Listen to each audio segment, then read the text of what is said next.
What do you think will happen as Turkey is flexing its military muscle and tries to form an alliance against Israel?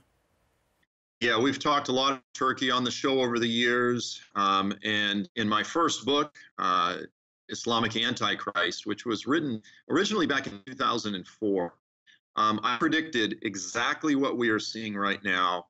I mean, precisely, which was the Islamification, radicalization, and the emergence of Turkey as a regional power. And who would have thought, even just 10 years ago? Think about this. Turkey just converted the Hagia Sophia. This is once was the largest church in the world, and it's been a museum for I don't know, the past 80 plus years. They converted it into a mosque. This is a deliberate cultural statement that Turkey is trying to present itself as the leader of the more radical Muslims throughout the earth. Well, in the midst of all of this, just the other day, we saw a sermon given in the main mosque in Mecca. And the imam there was talking about the good relationships that Muhammad and Muslims down through history have had with the Jews.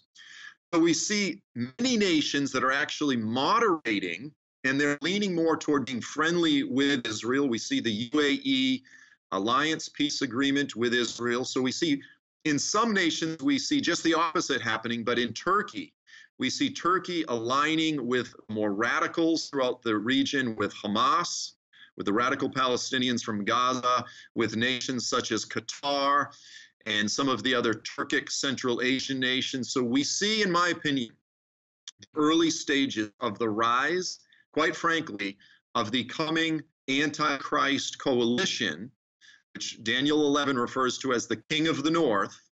The Antichrist is called the King of the North. And then we also see the emerging King of the South coalition of nations.